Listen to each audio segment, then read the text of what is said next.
Ruud van Nistelrooy. Saya sedang di rumah pada satu malam bersalju di bulan Januari tahun 2010 ketika telepon saya menerima SMS. Saya tak tahu apa Anda ingat saya, kata SMS itu, tetapi saya perlu menelepon Anda. Ruud van Nistelrooy. Ya Tuhan, ada apa ini? Saya ceritakan kepada Katie, dia pergi 4 tahun lalu. Jawaban Katie, apa maunya? Barangkali dia mau balik ke United. Tidaklah, jangan konyol, balas saya ke Katie. Saya tak tahu apa maunya. Saya membalas SMS itu, oke. Jadi, dia pun menelepon. Pertama, basa-basi, cedera sedikit, sudah sehat, tidak diberi main, dan sebagainya. Lalu dia mengungkapkan alasannya. Saya mau minta maaf atas perilaku saya pada tahun terakhir saya di United. Saya suka orang yang bisa meminta maaf. Saya selalu mengagumi mereka. Dalam budaya modern yang egois, orang lupa bahwa ada kata maaf. Para pesepak bola dilindungi oleh manajer dan klub, media, agen, atau teman yang hanya bisa memuji-muji betapa hebatnya mereka. Menyegarkan rasanya bisa menemukan satu orang yang mau menelepon dan berkata, saya dulu keliru, dan saya minta maaf. Ruud tidak memberi penjelasan. Barangkali seharusnya saya bertanya, kenapa bisa seperti itu? Ketika sedang mengingat-ingat lagi telepon Ruud, pada malam musim dingin itu, saya tahu bahwa 2 atau 3 klub Liga Premier Inggris sedang mengincar dia, tetapi saya pikir itu bukan alasan dia mau bicara dengan saya. Kiranya tak ada kebutuhan untuk memperbaiki hubungannya dengan Manchester United jika dia mau bermain untuk klub lain di Inggris. Barangkali itu sekadar rasa bersalah. Mungkin itu sudah ada di pikirannya selama beberapa lama.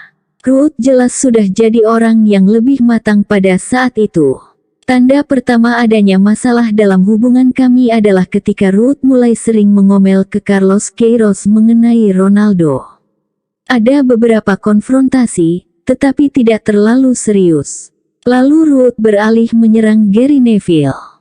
Gary siap dan memenangi pertarungan. David Bellion adalah satu lagi yang tampaknya memancing ama percekcokan sepanjang musim terakhirnya bersama kami. Yang paling penting adalah ketika Van Nistelrooy menyerang Ruud. Ada beberapa Ronaldo. Pada akhir musim sebelumnya, tahun 2004 sampai tahun 2005, kami mencapai final Piala FA dan berhadapan dengan Arsenal. Van Nistelrooy mengalami pertandingan yang buruk. Rabu sebelumnya, agen Van Nistelrooy, Roger Lindsay, bertemu David Gill dan membicarakan tentang kepindahan.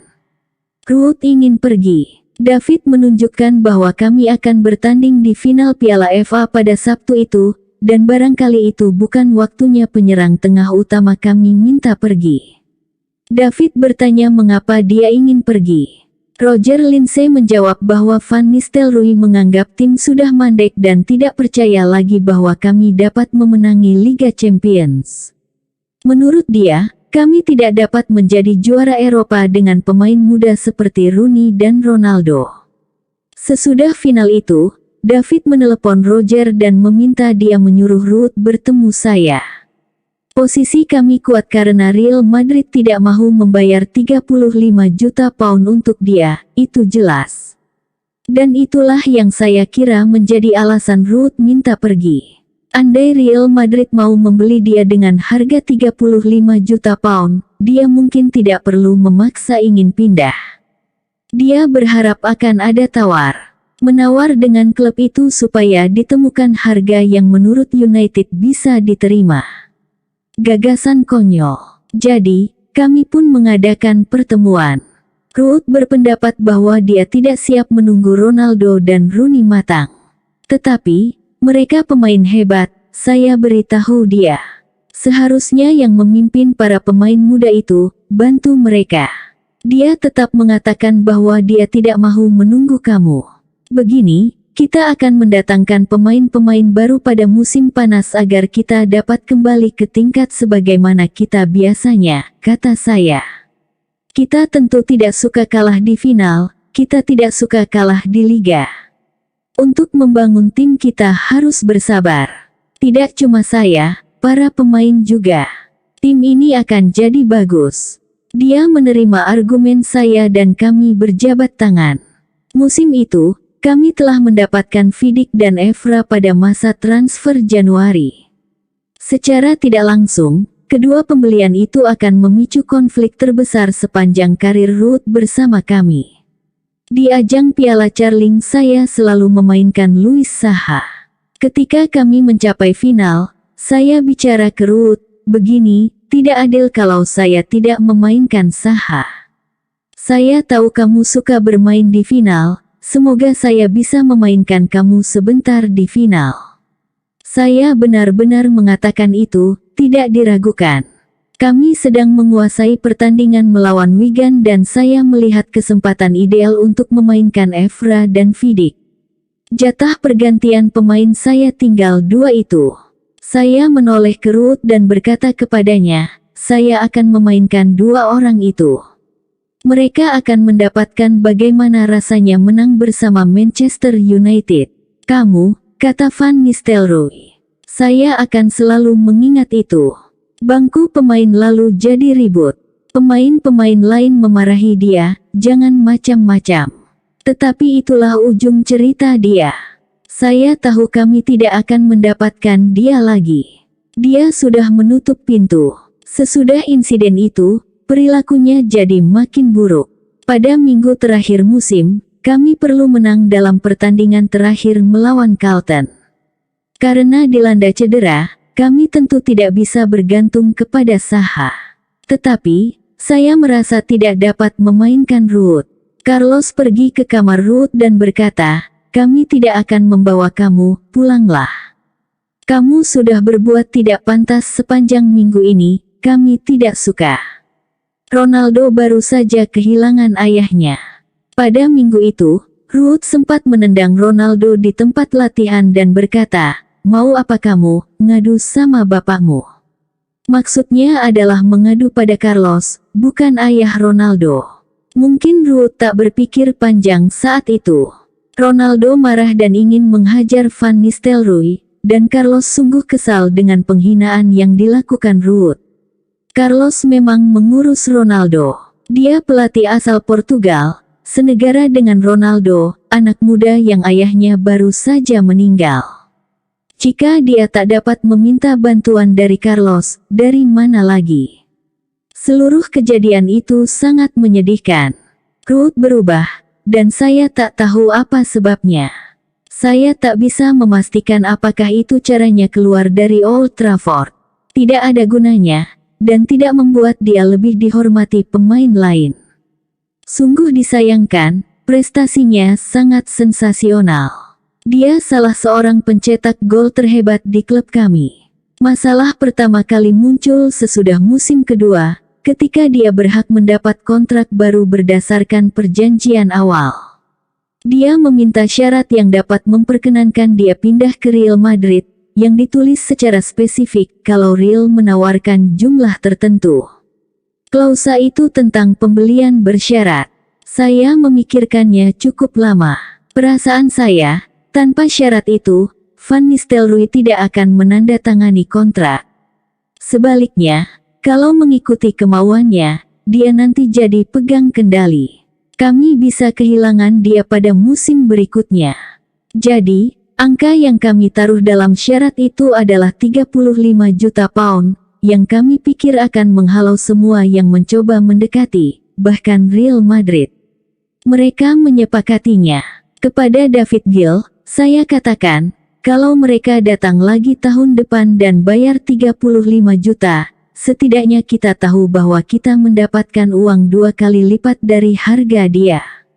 Jika mereka tidak datang, kita akan dapat 2 tahun dari dia, dan pada akhir kontraknya dia akan berumur 29 tahun. Kita sudah memiliki dia selama 4 tahun. Kita bisa memindahkan dia. Itu bagus. Tetapi sejak Ruud menandatangani kontrak itu, dia berubah. Dalam musim terakhirnya, dia jadi sangat menyulitkan. Saya pikir dia jadi sangat tak populer. Perubahannya sangat dramatis. Adik saya Martin sudah pernah melihat dia bermain untuk Heerenveen dan berkata, "Saya suka anak ini, dia benar-benar jago." Dengan laporan bagus itu saya harus bergegas. Kami lalu mencoba menemuinya, tetapi kami mendapat kabar bahwa dia sudah bergabung dengan PSV sebulan sebelumnya. Itu membuat saya bingung. Tetapi, sepertinya perjanjian sudah dibuat.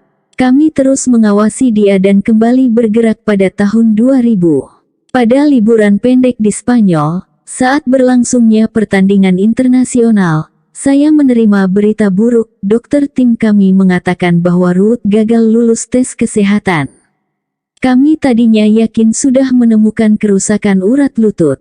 PSV tidak setuju dan bersikeras bahwa semua tes mereka hanya menunjukkan gangguan ligamen kecil yang tidak akan membuat dia gagal tes kesehatan. Namun, Mike Stone tidak mau menerima hasil itu. Kami pun mengembalikan dia ke PSV, yang kemudian meminta dia untuk berlatih dan memfilmkan latihan itu untuk kami. Di sesi latihan, lutut Ruud cedera. Film itu tersiar di TV, dan dia bisa terlihat sedang menjerit. Apa yang harus kami lakukan? Begini, kalau sekarang ada orang-orang tepat yang mampu mengurus dia pasti bisa pulih dari cedera itu dalam beberapa bulan, kata saya ke Martin Edwards. Van Nistelrooy mengikuti arahan terpercaya dan pergi ke Dr. Richard Steadman di Colorado dan tidak bermain selama hampir 1 tahun. Dia kembali bermain menjelang akhir musim dan kami membeli dia pada tahun 2001, sesudah saya menonton dia bertanding melawan Ajax. Pergerakannya tidak terganggu dan lajunya tidak berkurang. Dia memang bukan striker paling cepat, tetapi langkahnya besar, dan otaknya cepat beraksi di kotak penalti. Saya juga pernah menengok dia di rumahnya selagi dia memulihkan diri dari cedera, dan memberitahu dia bahwa kami akan tetap memboyong dia ke Old Trafford, biarpun dia cedera. Itu pesan yang penting, karena saya tidak menganggap dia orang yang paling percaya diri pada titik itu dalam kariernya. Dia berasal dari desa. Dia penyerang tengah tipe Italia kuno. Lupakan aksi berlari ke sayap dan menekel. Pada tahun 1960-an, Juventus memiliki seorang penyerang tengah bernama Pietro Anastasi, yang tidak banyak berkontribusi dalam pertandingan, namun tahu-tahu mencetak gol demi gol secara beruntun. Seperti itulah para penyerang tengah yang mendominasi pertandingan di era itu. Mereka dibiarkan bekerja di kotak penalti. Van Nistelrooy seperti itu juga. Kesempatan untuk dia harus diciptakan. Tetapi, dia punya penyelesaian yang tanpa cacat, mencetak gol gaya pocher. Malah dia salah seorang pencetak gol paling egois yang pernah saya lihat. Jumlah gol yang dicetaknya adalah obsesi yang membimbingnya. Pikiran yang fokus itu membuat dia tajam sebagai pengeksekusi. Dia tidak tertarik membangun serangan atau seberapa jauh atau cepat dia berlari dalam pertandingan. Satu-satunya yang dia perhatikan adalah berapa banyak gol yang dicetaknya. Dia sangat hebat dalam pukulan awal. Dia bakal melejit ke pertahanan lawan lalu menembak cepat dan tepat. Jika para pencetak gol hebat saya, Andy Cole, Eric Cantona, Van Nistelrooy, Rooney, dibandingkan Ruud adalah yang paling produktif. Tetapi, yang paling baik dalam penyelesaian adalah Solskjaer. Van Nistelrooy membuat beberapa gol yang hebat, tetapi banyak di antaranya adalah gol yang biasa-biasa saja, dari jarak dekat. Andy Cole mencetak beberapa gol bagus juga, tetapi banyak juga di antaranya yang berupa gol jarak dekat, dari kemelut, pantulan dari kaki, yang kebetulan masuk gawang. Penyelesaian Solskjaer bisa sangat hebat. Proses pemikirannya mendasari keahliannya. Solskjaer punya akal analitis. Kalau sudah sampai di posisi menembak, dia langsung membuat perkiraan. Dia memiliki gambaran mental di mana-mana. Tetapi, dia tidak selalu bermain karena dia bukan striker paling agresif. Dia telah berkembang banyak dalam soal keagresifan, tetapi dulu dia adalah pemuda kurus yang fisiknya kurang kuat untuk menerobos pemain lawan. Dalam pertandingan, ketika duduk di bangku cadangan, dan dalam sesi latihan, dia selalu membuat catatan. Jadi, ketika tampil, dia sudah menganalisis siapa lawannya dan di mana posisi mereka. Dia sudah membayangkan semua itu. Pertandingan dibacanya sebagai diagram dan dia tahu kemana dan kapan harus menuju. Ole adalah sosok dengan karakter yang baik dan tidak pernah mau berkonfrontasi dengan saya. Ole tidak akan membanting pintu kantor saya dan menuntut untuk ditempatkan di tim utama. Kami tahu dia puas dengan perannya, dan itu membantu kami, karena jika kami punya kesulitan memutuskan siapa di antara ketiga striker lain yang harus dibangku cadangkan, kami tahu bahwa yang keempat sudah puas menjadi pendukung. Jadi, kami punya 3 pemain depan yang rewel yang harus dihadapi.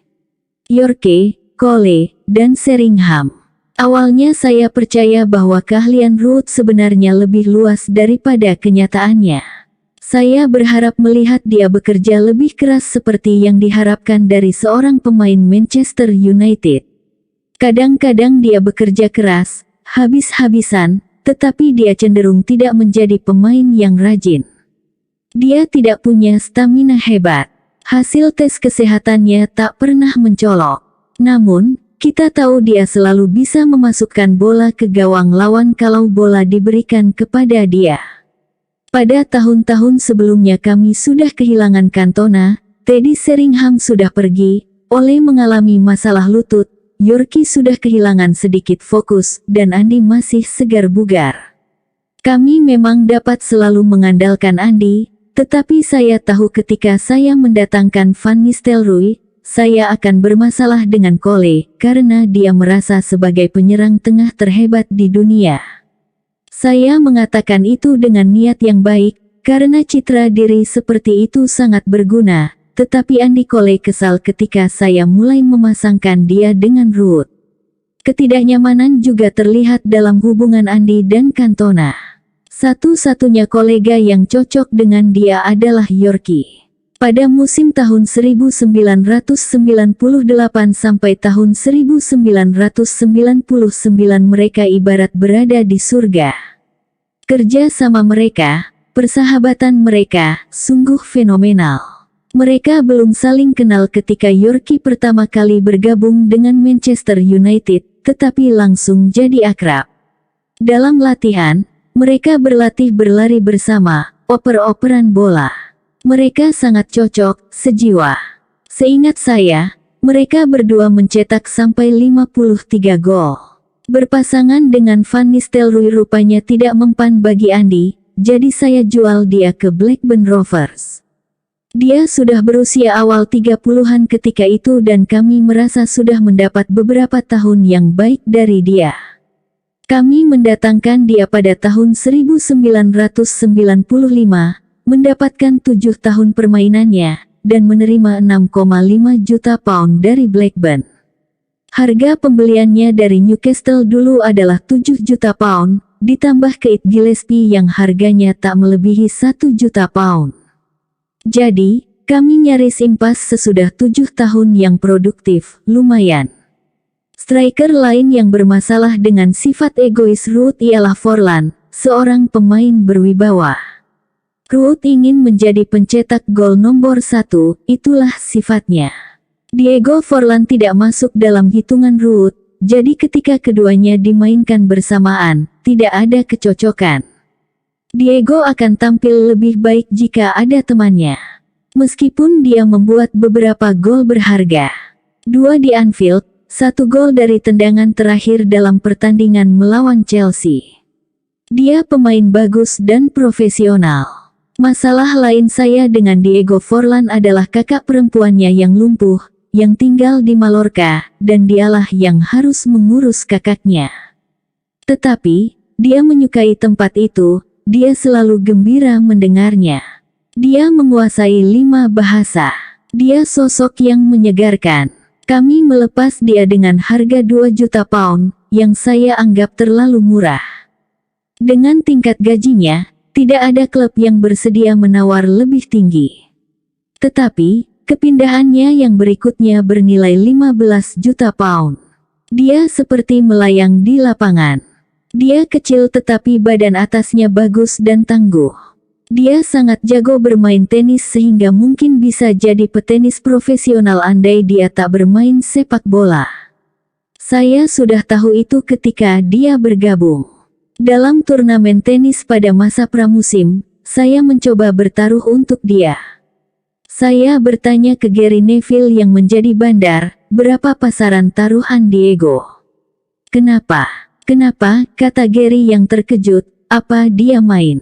Mana saya tahu, kata saya, bagaimana kalau kamu tanya saja dia? Tetapi Gary keburu bicara. Dilarang bertaruh atas Diego. Dia membantai semuanya.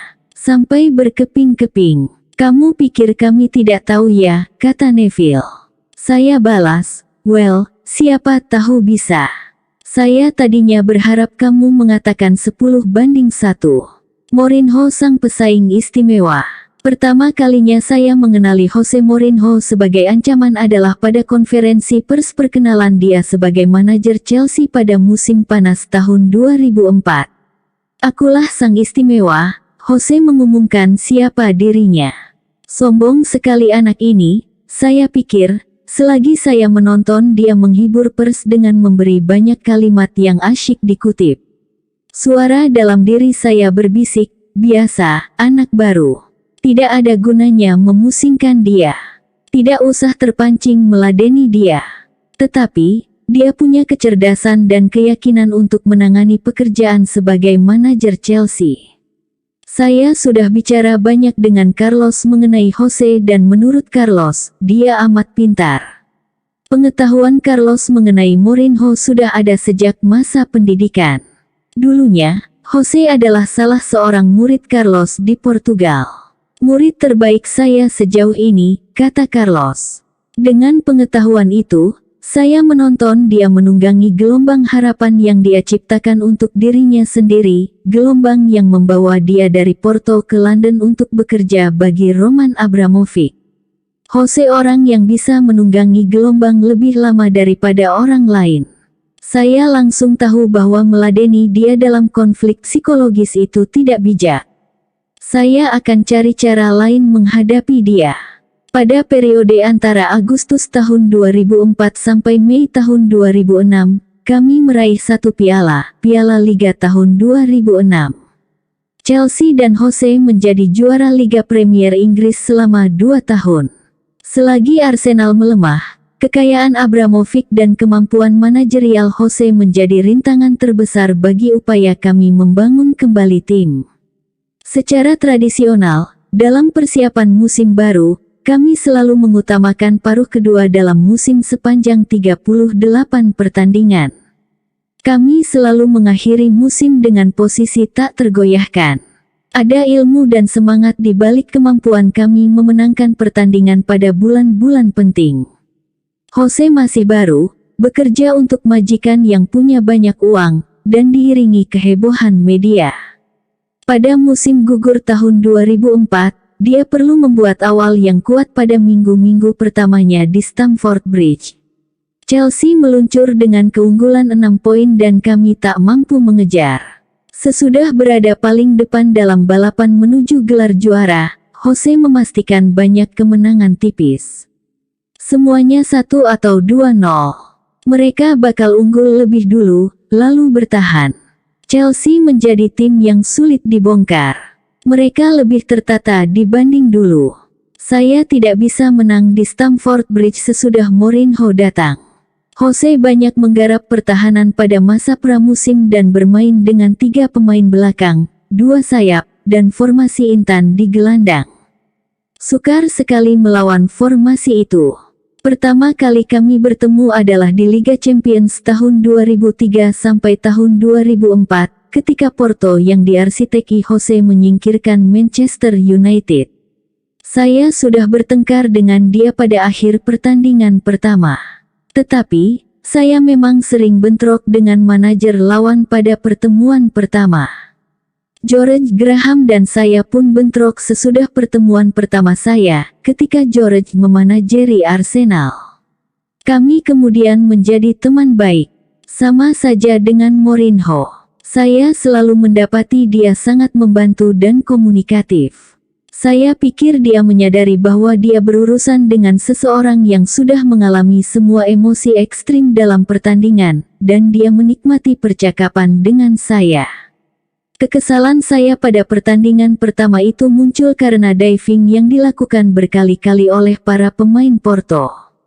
Saya pikir dia agak gentar karena amarah saya. Saya sendiri kelewatan.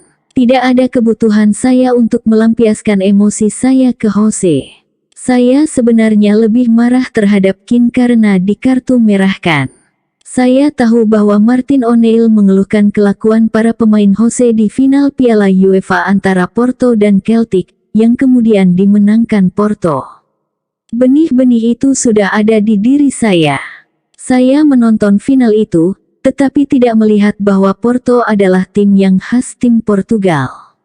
Tetapi, ketika Martin O'Neill terus-menerus mengungkit-ungkitnya, saya mulai meyakinkan diri saya sendiri bahwa tim Jose itu curang. Kesan pertama saya dalam pertandingan pertama saya melawan Jose, Roy telah menjadi korban kesalahan wasit. Setelah dilihat lagi, dia ternyata jelas mencoba mencederai kiper lawan. Kami akhirnya bermain dengan 10 orang dan artinya Keane dilarang tampil pada pertandingan berikutnya. Pada pertandingan kedua di Old Trafford, wasit bertingkah aneh. Kami menyerang terus selama 3-4 menit terakhir pertandingan. Ronaldo mengalahkan bek samping lawan dan menjatuhkan dia. Penjaga garis mengangkat bendera, tetapi wasit dari Rusia itu membiarkan pertandingan terus berlangsung. Porto membawa bola ke daerah kami dan mencetak gol. Saya memberi selamat kepada Jose pada akhir pertandingan itu. Ketika ada tim yang mampu menyingkirkan tim kita, kita wajib mencari cara menyatakan selamat. Kami minum wine dan saya katakan ke dia, kamu beruntung, tetapi kita lihat saja di pertandingan berikut. Kali berikutnya dia muncul di Old Trafford, dia membawa sebotol wine sendiri, Barca Velha, dan sejak itu dimulailah satu tradisi. Wine di Chelsea tidak enak, dan saya tak mengerti kenapa. Saya pernah katakan ke Abramovich, wine-nya seperti pengencer cat. Minggu berikutnya dia mengirimi saya 1 krat wine Tignanello. Salah satu yang terbaik. Jose biasa berlari di pinggir lapangan di Old Trafford, saya sendiri dulu juga begitu. Saya mengingat kembali ketika kami mencetak gol ke gawang Sheffield Wednesday dan Brian Kidd ada di lapangan, berlutut, bergembira bersama saya di garis batas lapangan. Saya mengagumi orang-orang yang bisa menunjukkan emosinya. Itu menunjukkan bahwa mereka peduli. Kemenangan atas United di Liga Champions melambungkan nama Jose. Mengalahkan Celtic di final Piala UEFA itu di prestasi besar, tetapi mengalahkan Manchester United di Old Trafford lalu meraih gelar juara Liga Champions Eropa adalah unjuk kemampuan yang lebih dahsyat. Saya ingat pernah bicara ke dia sekitar tahun 2008, saya tidak tahu kapan saya akan pensiun. Kalau sudah tua, lebih sulit, karena kita takut pensiun. Jose membalas, jangan pensiun, Anda membuat saya terus maju. Dia mengatakan bahwa dia mendapat tantangan-tantangan lain, tetapi dia jelas ingin kembali ke Inggris. Dia menjadi juara Liga Champions bersama Inter Milan dan juara La Liga di Spanyol bersama Real Madrid sebelum kembali ke Chelsea pada Juni tahun 2013. Semua orang yang saya ajak bicara memberitahu saya bahwa Jose sangat bagus dalam menangani pemain. Perencanaannya rapi dan rinci. Dia orang yang gampang disukai kalau sudah akrab, dan dia bisa mentertawakan diri sendiri, membuat lelucon mengenai dirinya sendiri. Saya tak tahu apakah Wenger atau Benitez punya kemampuan itu. Melihat Jose menangani Real Madrid sesudah dijadikan manajernya pada tahun 2010 itu asyik. Itulah penunjukan manajer paling menarik yang bisa saya ingat sepanjang keterlibatan saya dalam sepak bola, kecocokan gaya manajer dan pemain yang membuat penasaran. Tiap pelatih yang pernah bekerja di sana harus mengikuti filosofi Real Madrid, filosofi Galactico. Ketika menunjuk Mourinho sebagai manajer, saya yakin Real Madrid pasti mengakui bahwa mereka harus mengubah pemikiran Mourinho jika ingin menang Liga Champions. Sama saja dengan semua profesi lain. Ketika ada orang baru, tiba-tiba semua berubah, dan orang-orang yang mendatangkan orang baru itu berkata, "Tunggu dulu, kami tidak tahu kami akan mendapatkan yang seperti ini." Mungkin ada beberapa penggemar yang duduk di Bernabeu sambil berpikir, "Saya tidak bahagia dengan ini. Saya membayar bukan untuk menonton yang seperti ini. Saya lebih suka kalah 5-4 daripada 1-0. Jadi, masa kerja Jose di Madrid membuat saya tercekam. Itulah tantangan terbesar dalam kariernya. Dia sudah membuktikan kehebatannya di Porto, Chelsea, dan Inter Milan. Dia sudah pernah meraih gelar juara Liga Champions dengan dua klub berbeda. Dapatkah dia merombak Real Madrid sesuai kehendaknya, berdasarkan pemikirannya? Sejak awal, kecil kemungkinan dia dapat meninggalkan gagasan-gagasan terpentingnya demi gaya menyerang terbuka dan kehebohan selebritas. Dia tahu bahwa itu bukan cara untuk berhasil dalam sepak bola modern. Barcelona menyerang dengan cantik, tetapi juga berusaha merebut bola kalau kehilangan. Mereka bekerja keras sebagai satu kesatuan. Ketika Real mencapai 3 final Liga Champions dalam 5 tahun, mereka punya pemain-pemain terbaik, Zidane, Figo, Roberto Carlos, Fernando Hierro, Iker Casillas di gawang, dan Claude Makélélé di tengah lapangan untuk merusak serangan lawan. Real Madrid terus melanjutkan sistem Galactico, dengan mengimpor banyak pemain Belanda, juga David Beckham, Van Nistelrooy, Robinho, tetapi gelar juara Liga Champions Eropa terus luput dari Real sesudah final di Glasgow pada 2002. Mourinho membuktikan bahwa dia dapat membuat tim-tim besar menang, tetapi pertanyaan yang saya ingin tahu jawabannya adalah apa dia bisa menggunakan caranya di Madrid. Jose seorang pragmatis, tak ada keraguan. Titik awal filosofinya adalah memastikan timnya tidak kalah. Ketika memimpin Inter melawan Barcelona di semifinal Liga Champions musim sebelumnya, dia tahu Barcelona akan mendapat 65% penguasaan bola. Semua tim tahu itu. Kebijakan Barcelona adalah menumpuk pemain gelandang. Jika kita memainkan 4 orang di tengah, Barcelona akan memainkan 5. Jika kita mainkan 6 gelandang, Barcelona akan melawannya dengan 7 orang. Dengan demikian Barcelona dapat memutar bola, keluar masuk ke 4 pemain belakang. Lawan pun terjebak dalam komedi putar, berputar-putar dan pusing. Kadang kita bisa sampai jatuh di atas bola. Lihat saja komedi putar dan Anda akan tahu apa yang saya maksud. Penglihatan jadi kabur. Jadi, Jose tahu Inter tak akan banyak mendapat bola ketika melawan Barcelona, tetapi dia punya senjata sendiri, yaitu konsentrasi dan posisi. Esteban Cambiaso, gelandang tengahnya, merupakan komponen vital dalam tim Inter. Jika Messi muncul di salah satu lini, maka Cambiaso akan mengikutinya. Kalau Messi muncul di tempat lain, Cambiaso ada di sana juga. Kedengarannya gampang, tetapi sebagai bagian rencana umum tim, di mana semua tugas pertahanan saling berhubungan, cara itu luar biasa efektif. Belakangan saya menonton satu pertandingan Real Madrid di mana Jose membuat 3 pergantian pemain pada 15 menit terakhir. Semuanya pemain bertahan, untuk memastikan kemenangan pertandingan. Tetapi, semua itu baru terjadi sesudah pertempuran-pertempuran saya dan Jose pada pertengahan dasawarsa 2000-an, ketika Chelsea memenangkan Liga Inggris untuk pertama kalinya sesudah 50 tahun dan mempertahankan gelarnya 12 bulan kemudian, pada musim semi 2006. Musim tahun 2004 sampai tahun 2005 adalah masa paceklik bagi Manchester United, tetapi di tahun berikutnya, kami mampu menghadirkan Piala Liga. Tim baru sedang tumbuh, tetapi saya ketika itu belum tahu kalau kami bisa memenangkan Liga Premier 3 kali berturut-turut.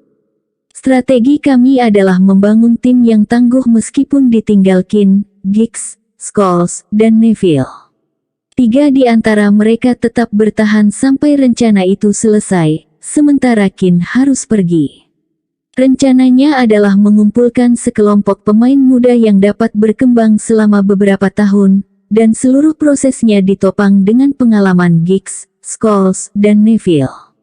Sekarang saya bisa melihat kembali bahwa kebijakan itu sukses besar. Ya, kami memang mengalami paceklik pada tahun 2004 sampai tahun 2005, kalah di final Piala FA dari Arsenal dalam adu penalti, tetapi saya dapat melihat masa depan Rooney dan Ronaldo dalam pertandingan itu. Mereka mengacak-acak Arsenal pada hari itu. Kami membuat 21 tembakan ke gawang. Membangun kembali sebuah tim tidak menakutkan bagi saya. Itu sudah biasa. Klub sepak bola itu sepak bola, kadang mereka harus pergi, kadang kita ingin mereka pergi, dan kadang tidak ada pilihan bagi semua pihak keluarga. Kadang orang pergi, dalam ketika umur dan cedera menuntut demikian. Saya memang merasa sentimental kalau pemain-pemain besar meninggalkan kami. Pada waktu yang sama, saya selalu mengawasi pemain yang mendekati akhir masa jayanya.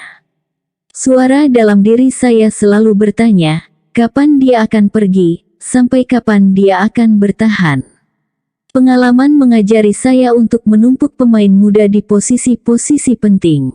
Jadi, ketika pada tanggal 10 Mei tahun 2005 kami mengadakan acara penghormatan untuk Chelsea, juara baru di kandang kami, saya tak berniat menyerah pada kekayaan Abramovich pada bulan-bulan mendatang.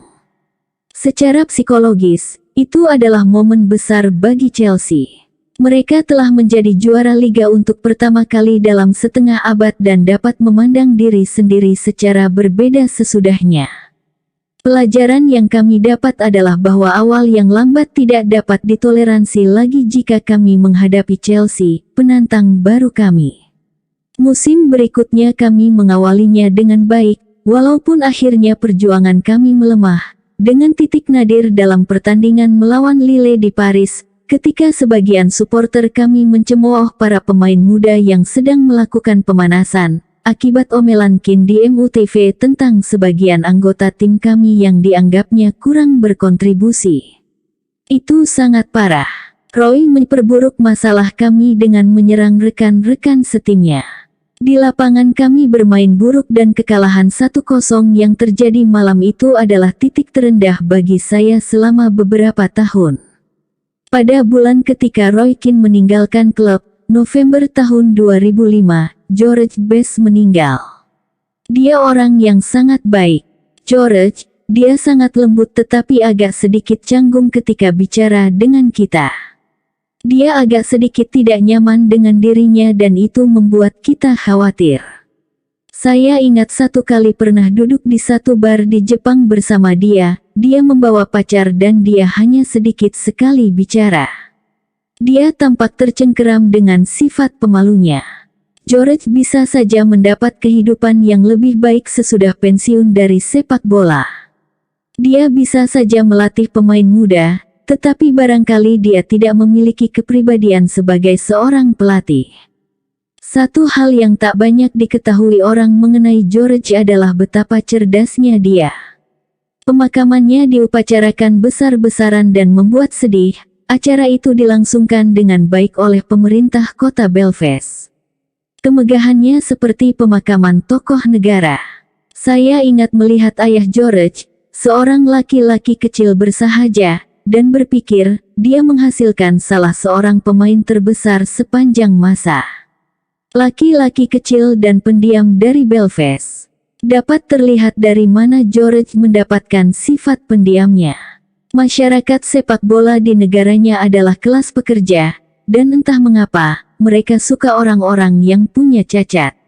Bess, Gascoigne, Jimmy Johnston, mereka melihat cerminan lawan pahlawan tak sempurna tersebut. Diri mereka ada mereka memahami apa arti kerapuhan. Jimmy benar-benar mudah disukai sehingga kita pasti terhibur oleh ulahnya. Jock Stein biasa mengawasi telepon tiap Jumat malam dan istrinya, Jean, bakal berkata, "Kenapa kamu lihat telepon terus?" "Teleponnya akan berdering bunyi," kata Jock. "Pasti berdering." Telepon itu pun berdering. "Ini polisi Lanarkshire, Mr. Stein. Jimmy ada bersama kami." Tentu saja, George Best adalah salah satu dari anggota tim United yang memenangkan Piala Eropa. Tetapi, kami sedang jauh dari puncak pada musim itu. Wayne Rooney dikartu merahkan pada pertandingan yang berakhir seri 0-0 di Villarreal pada September tahun 2005 karena bertepuk tangan dengan sarkastis ke wasit Kim Milton Nielsen, yang juga pernah mengeluarkan David Beckham pada Piala Dunia tahun 1998. "Bukan wasit favorit saya. Nielsen adalah salah satu wasit yang paling menyebalkan. Begitu melihat namanya di daftar ofisial pertandingan saja kita sudah terpana." Pada kesempatan lain, Rooney memaki wasit Graham Poll 10 kali. Poll, yang bisa saja mengkartu merahkan dia, barangkali malah menikmati sorotan kamera TV yang mengarah ke Rooney. Tetapi, setidaknya dia masih cukup waras untuk menangani Wayne sebagai manusia dan tidak terganggu dengan makiannya. Itulah kenapa Rooney lebih menghormati Poll daripada Nielsen. Pada pertandingan yang sama, Heinze mengalami cedera, urat lututnya sobek, sesudah agennya meminta agar dia ditransfer. Sementara itu, sesudah kami tersingkir dari Liga Champions, sesudah kalah 2-1 di Benfica pada Desember, Spurs mulai mengeluarkan teori kedaluarsa. Dikritik karena terus-menerus lalai dalam pekerjaan itu kiranya wajar, tetapi gagasan yang disiarkan adalah bahwa saya sudah kehilangan sentuhan karena umur, dan itu menjijikkan. Selagi orang menua, pengalamannya makin banyak. Ada masa dalam sepak bola ketika pemain-pemain top langsung dijadikan manajer Liga Premier tanpa masa latihan. Manajer-manajer berpengalaman lalu disingkirkan. Lihatlah Bobby Robson, yang didepak Newcastle. Sam Allardyce, seorang manajer yang telah terbukti kemampuannya, diberi waktu hanya 6 bulan di klub yang sama. Konyol, harus menghadapi Spurs pada Jumat itu cukup menyebalkan. Tidak ada yang bertanya langsung kepada saya, "Bukankah Anda sudah kedaluarsa?" Tetapi mereka menulis seperti itu. Mereka menggunakan kekuatan tulisan untuk menghancurkan seorang manajer. Momentum punya logikanya sendiri. Supporter akan mengatakan, "Ya, yang mereka beritakan itu benar. Kan saya sudah katakan itu selama bertahun-tahun. Saya tahu kemana kami akan menuju. Saya tahu kami perlu sedikit waktu." Memang waktunya tidak banyak, karena dalam karir saya pada masa itu, saya tidak memiliki banyak kesempatan. Andai saat itu saya tidak sedang membangun tim yang hebat, saya mungkin sudah berhenti atas kehendak sendiri. Saya percaya kepada Rooney dan Ronaldo. Saya yakin struktur pencarian bakat kami memiliki fondasi yang kuat. Pemain-pemain yang akan mengembalikan kami ke level semestinya pasti akan ditemukan. Walaupun kami hanya meraih Piala Liga, kami juga menunjukkan beberapa penampilan bagus pada tahun 2006. Performa kami pulih sesudah kalah dari Benfica, dengan kemenangan atas Wigan, Aston Villa, West Brom, dan Bolton, yang membuat kami berjarak 9 poin dengan Chelsea di Liga Inggris. Setelah itu, Evra dan Vidic bergabung. Barisan belakang melatih pola pertahanan hampir setiap minggu, terutama untuk menghadapi umpan silang, posisi bertahan, mengantisipasi bola dan pergerakan striker lawan, dan pergerakan para bek samping. Latihannya dimulai di lingkaran tengah, dengan 2 striker, dan 2 set pemain sayap, kanan dan kiri. Kami awali dengan memberi bola ke salah seorang striker, yang kemudian menembak. Sesudah itu terjadi, Bola dioper ke samping untuk dijadikan umpan silang, lalu bola kembali dioper dari pojok kotak penalti. Para pemain belakang harus berlatih mereaksi tembakan, umpan silang pertama, dan operan ke dalam kotak penalti. 3 tes sekaligus. Budaya pertandingan kami sudah berubah. Berapa banyak bek tengah yang Anda tahu benar-benar bertahan? Vidic suka bertahan. Dia suka tantangannya. Bisa terlihat bahwa dia suka berebut bola yang sifatnya masih spekulatif. Smalling agak seperti itu juga, suka bertahan. Vidic keras dan tanpa kompromi. Dia bangga menjadi orang Serbia. Pada tahun 2009 dia datang menemui saya untuk mengatakan bahwa dia mungkin akan dipanggil untuk ikut wajib militer. Apa maksudnya dipanggil wajib militer? Kata saya dengan kaget. Kosovo, saya mau pergi ke sana, katanya, itu kewajiban saya. Matanya menunjukkan tekadnya. Pencarian bakat-bakat baru melintasi benua dan batas negara. Gerard Pique merupakan salah satu pemain yang kami temukan di satu turnamen pemuda. Pintu menuju pemain-pemain muda hebat Barcelona sudah dibuka dengan pembelian Cesc Fabregas oleh Arsenal, jadi kami yakin punya dasar kuat untuk menghadapi keluarga Pique. Masalahnya, kakek Gerard pernah termasuk hierarki penguasa Camp Nou. Keluarga Gerard amat erat dengan sejarah Barcelona. Barcelona sendiri sudah mengalami beberapa kali pergantian manajer, sehingga mungkin sedang tidak stabil. Pique merupakan pemain hebat dan saya sangat kecewa ketika dia memberitahu kami bahwa dia mau kembali ke Spanyol. Dia sangat hebat dalam mengoper bola, serta memiliki kepribadian hebat dan mentalitas juara. Seluruh keluarganya adalah juara, mereka orang-orang sukses. Itu kelihatan dari ibu dan ayahnya. Sayangnya dia tidak ingin menunggu Ferdinand dan Vidic bubar. Itu masalah saya. Pique dan Evans kiranya bisa bermitra dengan baik selama 10 tahun ke depan.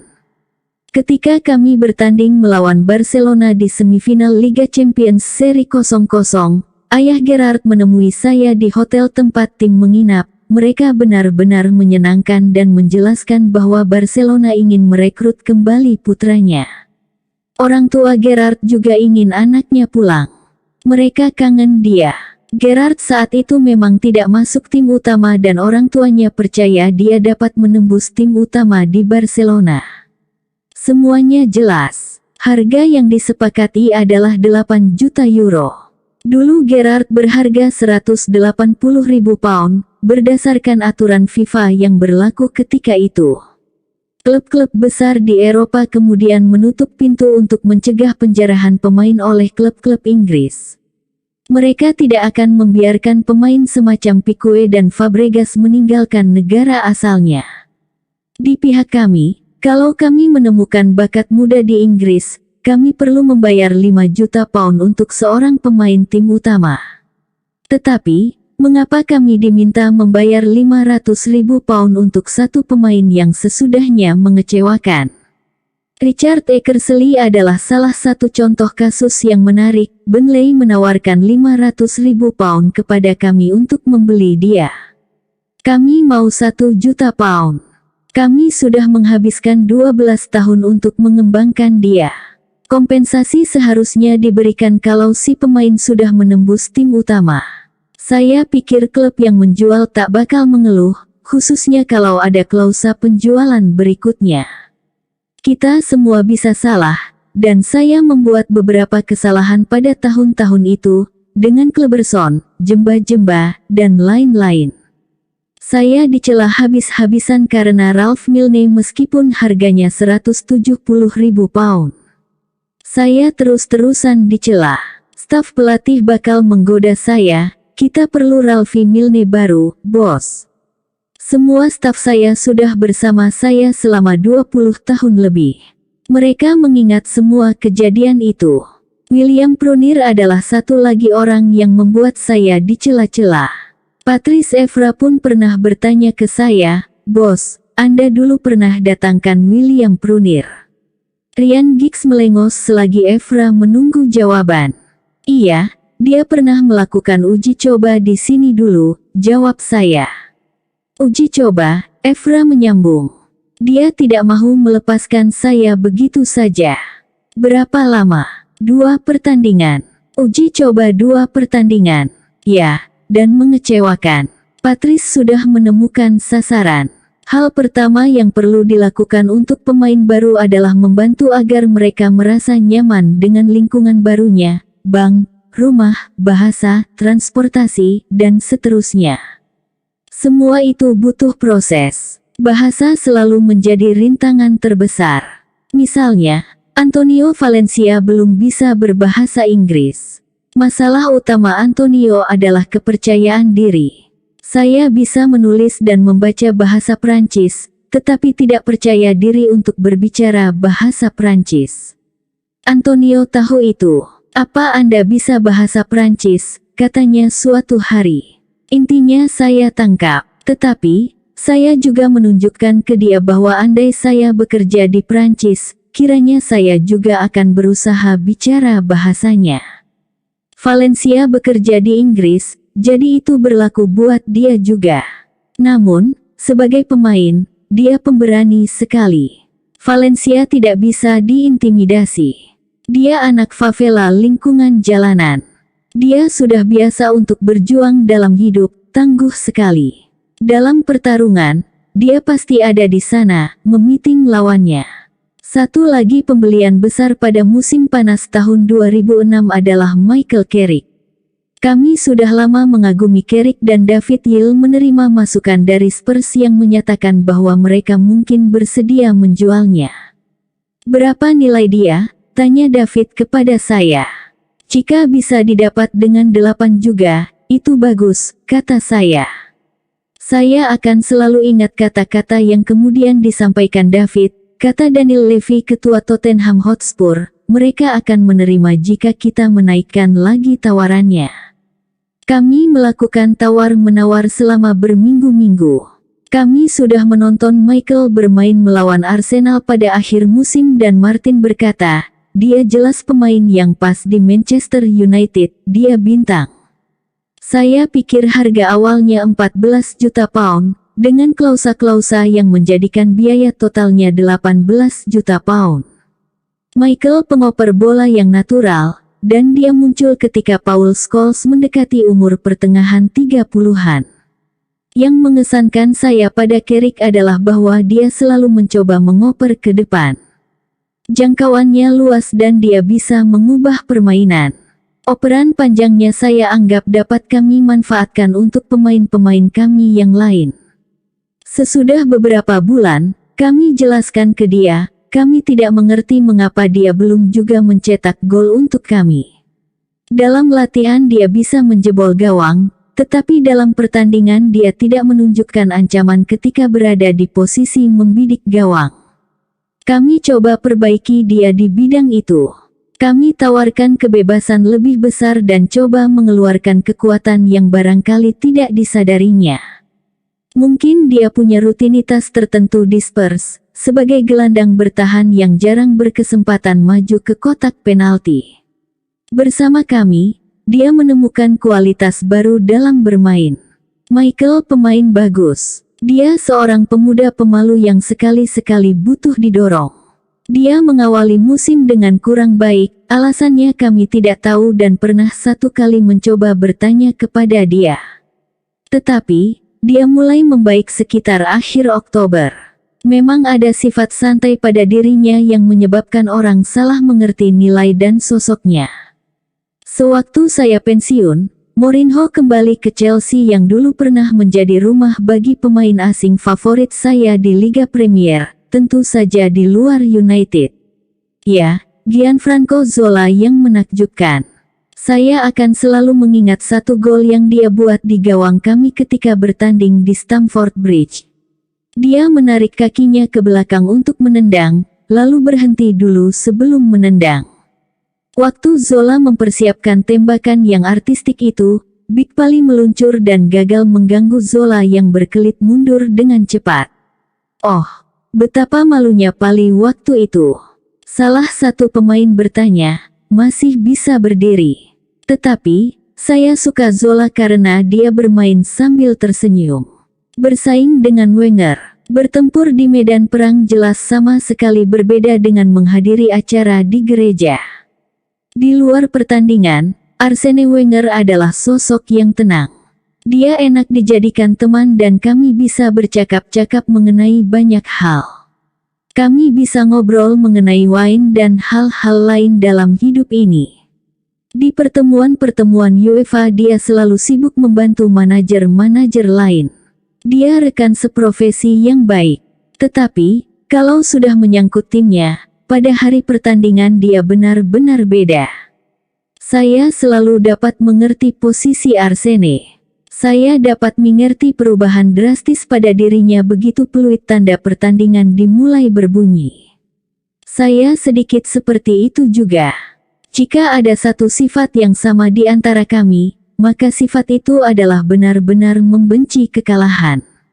Ketika saya kalah dari Red Rovers pada awal karir saya di ST Miren, mereka menghajar kami habis-habisan. Saya tak mau berjabat tangan dengan Bertie Patton, manajer Red Rovers, yang sebenarnya dan rekan setim di Dunfermline. Bertie tetap teman baik saya mengejar saya untuk memprotes.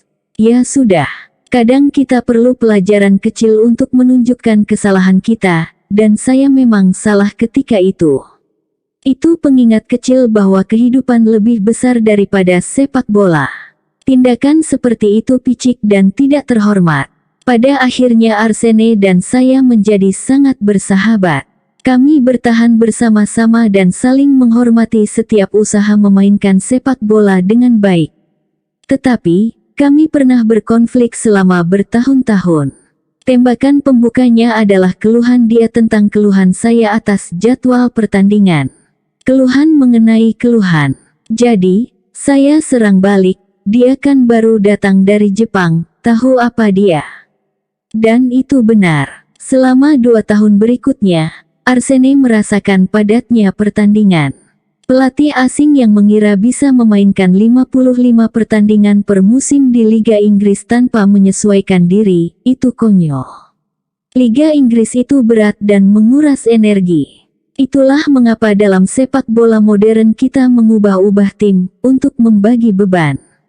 Arsene belajar menyesuaikan diri dengan budaya itu. Dia akhirnya bisa pulih dari kekagetan harus bermain pada Sabtu, Rabu, Sabtu. Ketika Arsenal yang diasuhnya menghadapi kami di Old Trafford untuk pertama kali, dia datang ke kantor. Hubungan kami awalnya baik-baik saja.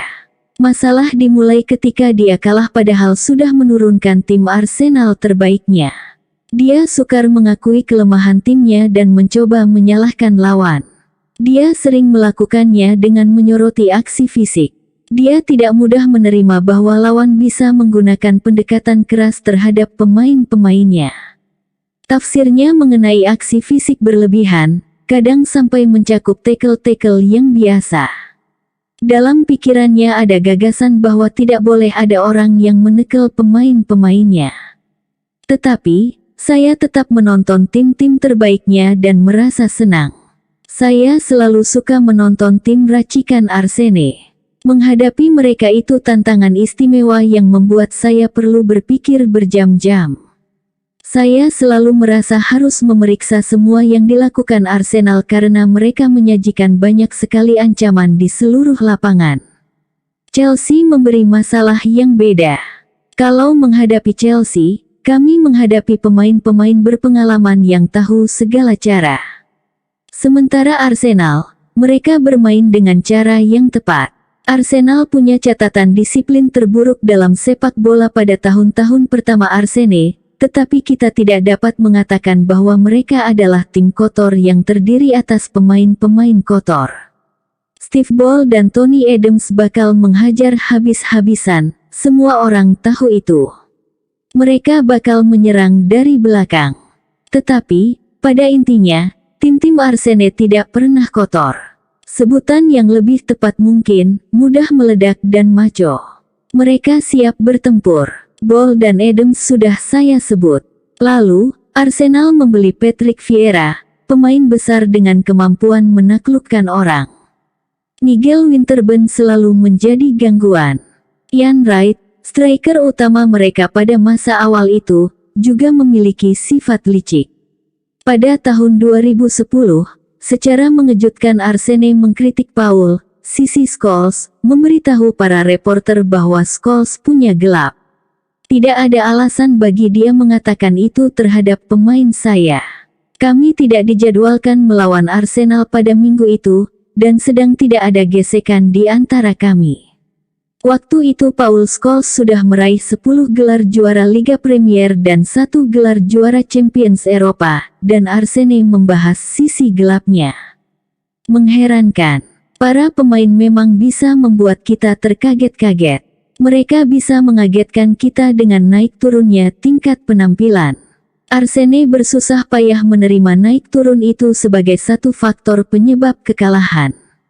Sepak bola mengungkap sisi terbaik dan terburuk manusia karena taruhan emosionalnya sangat besar. Dalam pertandingan penting, seorang pemain bisa kehilangan nyali dan kendali emosi selama semenit. Dan kita bisa menyesalinya. Arsenal mengalami banyak momen seperti itu, tetapi Arsene harus bersusah payah untuk bisa menerima bahwa kegagalan internal dan kelemahan kadang bisa menimbulkan kekalahan.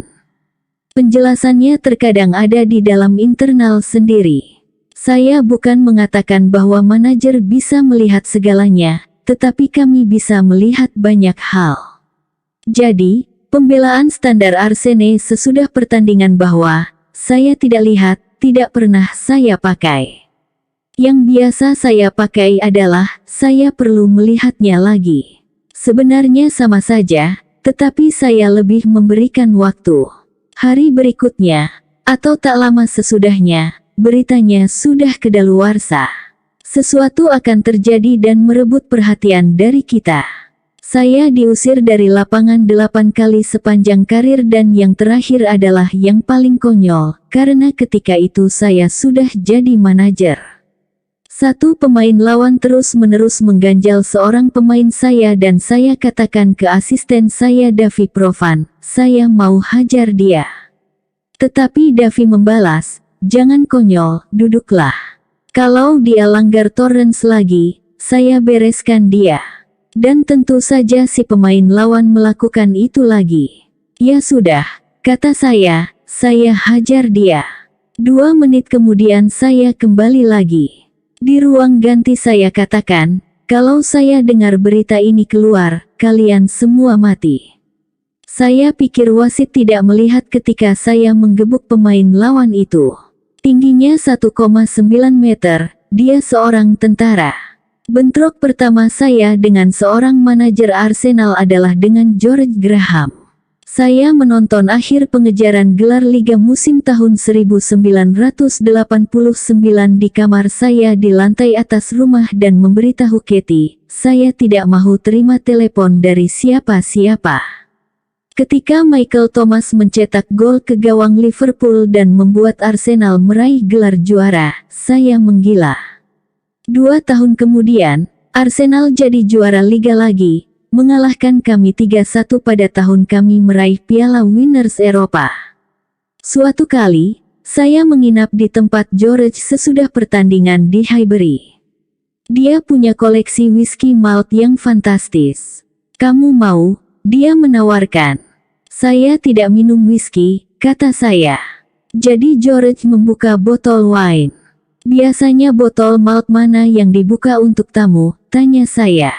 Tidak satu pun, tidak ada tamu yang saya kasih malt, katanya. Saya punya campuran Bells di sini, khas Skotlandia, kata saya. George tertawa. Untuk pensiun saya, pertemuan pertama kami di Old Trafford adalah pertempuran. Sesudahnya, George dibujuk oleh seorang teman kami untuk mampir ke kantor saya. Saya akui, melawan tim-tim Arsenalnya George itu susah.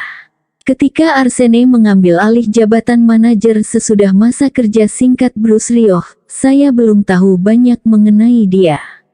Satu hari, saya bertanya ke Eric Cantona, seperti apakah Wenger? Eric menjawab, saya pikir dia sangat defensif. Oh, itu tidak apa-apa, saya pikir. Dan cara dia mengawali masanya di Arsenal adalah dengan 5 pemain belakang. Tetapi, kalau melihat timnya sekarang, tak bisa dibantah bahwa timnya defensif. Kritik Erik masih membuat saya tersenyum. Pada akhir tahun 1990-an, pada bagian pertama milenium baru, Arsenal adalah penantang kami. Tidak ada lagi yang lain. Liverpool dan Newcastle hanya sebentar saja menanjak. Blackburn sempat menjadi juara liga pada satu musim. Tetapi, jika sejarah kami dilihat sebelum kedatangan Jose Mourinho di Chelsea, tidak ada yang terus-menerus mengancam dominasi kami selain Arsenal. Chelsea dulu bagus di Piala FA dan Liga, tetapi tidak kuat di Liga Premier.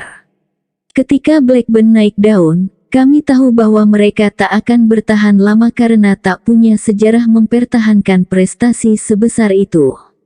Gelar juara liga mereka itu bagus bagi persepakbolaan dan Jack Walker, penyandang dana yang mendatangkan pemain-pemain terbaik ke klub itu, terutama Alan Shearer. Itu masa bahagia bagi Blackburn. Tetapi, pengalaman mengajarkan supaya saya hanya mengkhawatirkan para penantang yang punya tradisi memperebutkan hal-hal besar. Ketika Arsenal dan United berseteru sedemikian lama, kita tahu bahwa Gunners ditopang oleh sejarah dan jati diri yang kuat. Di kandang Arsenal, pada tahun-tahun terakhir saya sebagai manajer United, saya ikut makan siang di ruang direksi dan berkata kepada diri saya sendiri, ini berkelas tinggi. Di Highbury saya melihat patung dada Herbert Chapman dan merasa bahwa nostalgia telah dikalahkan oleh rasa kekokohan dan tujuan yang dipancarkan dalam aula marmer di sana. Prestasi selalu ada, sejak Herbert Chapman dan tahun 1930-an, sampai sekarang. Ruang ganti Arsenal sangat luar biasa. Ada banyak kelebihan jika kita dapat membangun stadion baru dari nol.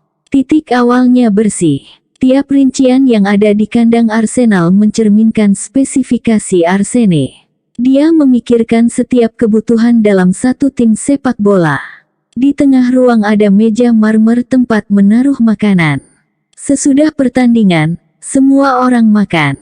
Satu lagi ekspresi berkelas. Staf punya ruang sendiri-sendiri.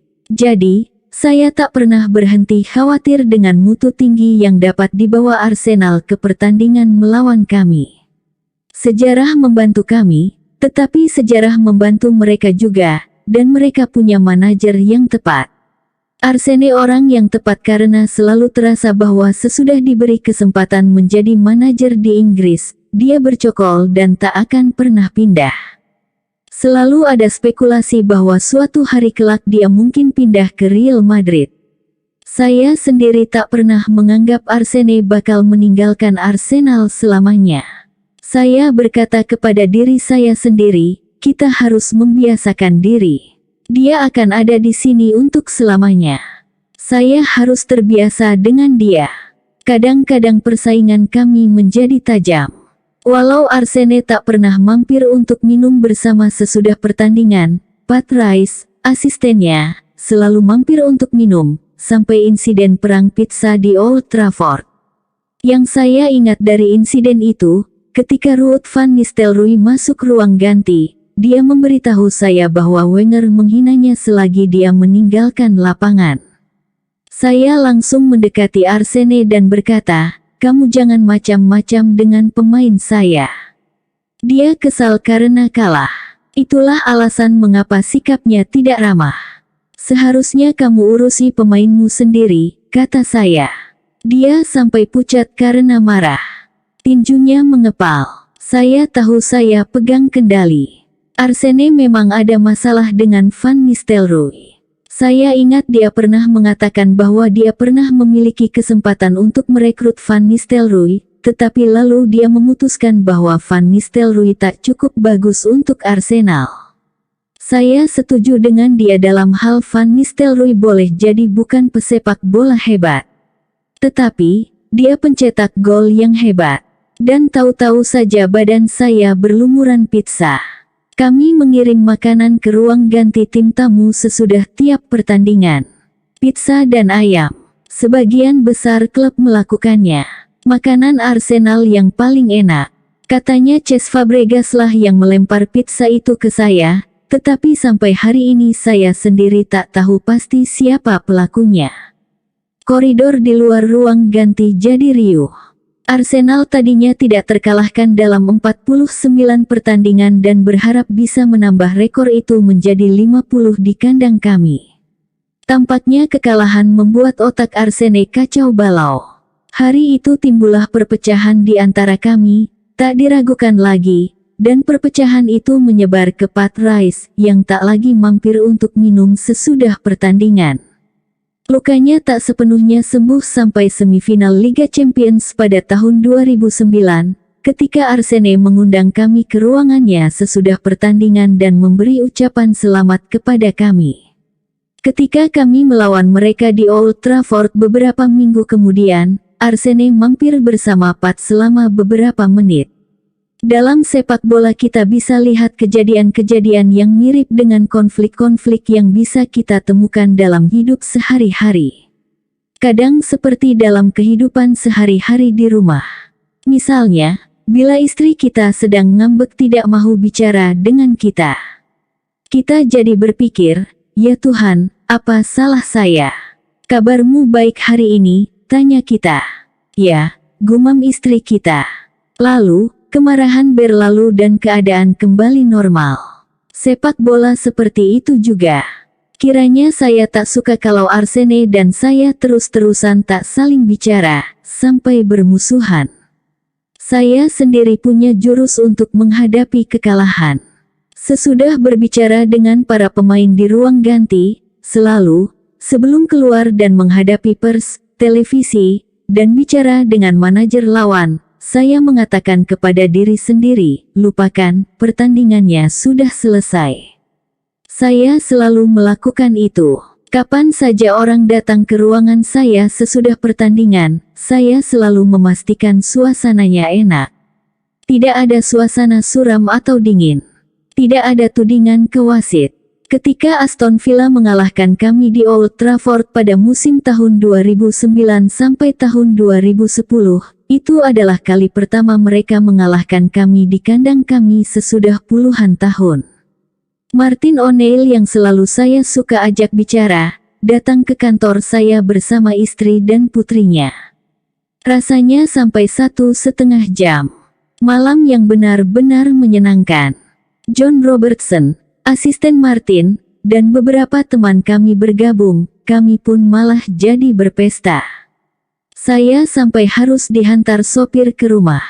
Ketika kami kalah dari Leeds United pada babak ketiga Piala FA, fisioterapis Leeds, Alan Sutton, tak dapat berhenti tertawa dan tersenyum di kantor saya.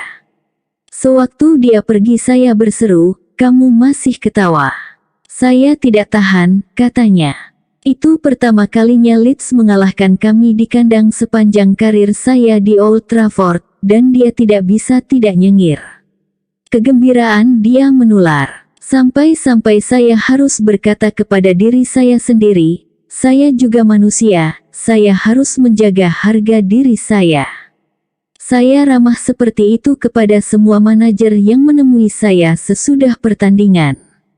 Saya melihat suatu perubahan pada Arsene dalam beberapa tahun terakhir. Ketika The Invincibles sedang terbentuk, kami mengalami transisi. Sekitar tahun 2002, kami sedang membangun kembali tim kami. Tim Arsenal tahun 2001 sampai tahun 2002 meraih gelar juara liga di kandang kami, dan diberi penghormatan tepuk tangan berdiri oleh para supporter kami.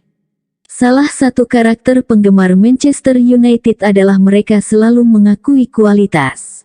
Pernah saya berpikir dengan getir, sana, kasih tepuk tangan buat mereka. Saya mau ke ruang ganti dan menyemangati para pemain saya. Tetapi, seperti itulah mereka. Saya ingat mereka menghormati Ronaldo sesudah dia membuat hat-trick ketika melawan kami di Liga Champions. Selagi meninggalkan lapangan, Ronaldo tampak kagum, dan manajernya juga. Aneh benar klub ini, pasti mereka berpikir seperti itu. Pertandingan terakhir Gary Lineker di Inggris untuk Spurs juga diberi sambutan hangat. Tetapi, ada banyak yang harus dikatakan mengenai kebiasaan itu. Kebiasaan itu membawa sepak bola ke titik puncak. Jika kita melihat kualitas, keasyikan, hiburan, maka ada kewajiban untuk mengakuinya. Orang-orang itu sudah melihat semua tim terbaik United, jadi mereka tahu seperti apa tim yang baik itu. Mereka dibutuhkan. Mereka tahu juga seperti punya referensi apa pemain top itu. Selain itu, kita juga harus mengakuinya kalau kita dikalahkan. Mau apa lagi, ngambek juga percuma. Yang pertandingan melawan Arsenal di Old Trafford pada 2002 itu tidak berkesan bagi saya, meskipun dalam pertandingan itu kami masih memperebutkan peringkat kedua. Sudah jelas bahwa tim Arsenal akan menjadi juara liga. Rasanya seperti sudah takdir. Saat-saat kekalahan menjadi pencerahan bagi saya untuk menatap kemana kami harus menuju. Perasaan saya selalu, saya tak suka ini, tetapi kita akan harus menghadapi tantangan. Kita harus naik tingkat. Kiranya tidak pantas bagi saya atau klub untuk menyerah kepada gagasan bahwa semuanya sudah berakhir atau hasil kerja kami hanya begini. Kami tidak dapat membiarkan itu.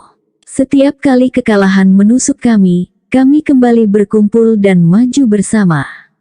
Kata-kata tadi memotivasi, memaksa saya untuk melanjutkannya. Saya akan maju terus. Saya tidak tahu apakah tanpa provokasi itu saya akan sangat menikmati pekerjaan ini. Pada tahun-tahun belakangan, kami belajar lebih banyak mengenai cara berpikir Arsenal. Arsenal punya pola untuk memandang pemain dan cara bermain mereka. Kalau melawan Arsenal, kita tidak perlu merebut bola, tetapi perlu mencegatnya. Diperlukan pemain-pemain bagus yang bisa mencegat bola. Kami mendapati bahwa ketika bola dioper ke Fabregas yang membelakangi gawang, dia bakal berbalik dan berlari menyongsong operan. Dia akan menggiring bola lalu berlari untuk melewati pemain bertahan dari samping. Jadi, kami katakan kepada pemain, jaga orang yang berlari membawa bola, lalu potong operannya. Lalu, kami menyerang balik dengan cepat. Arsenal lebih berbahaya di Old Trafford daripada di kandang sendiri. Ketika bermain tandang, mereka tak merasa harus menyerang habis-habisan. Mereka lebih konservatif. Barcelona jauh lebih teratur daripada Arsenal. Kalau kehilangan bola, Barcelona bakal berusaha merebut kembali. Tiap pemain mereka akan mengejar pembawa bola. Arsenal tidak segigih itu dalam mencoba menguasai bola. Tetapi, Barcelona kadang meniru Arsenal yang bermain sangat rumit karena mereka menikmatinya. Ketika melawan Real Madrid di Bernabeu pada 2009, Messi bermain 1-2 di kotak penalti Real Madrid, bukan hanya satu melainkan 2 atau 3, sementara para pemain bertahan Madrid terpencar kemana-mana.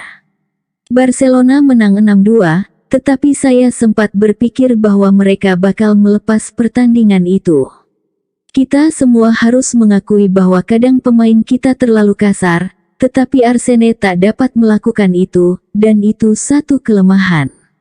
Mengaku salah ketika pemain dikeluarkan itu bukan kejahatan.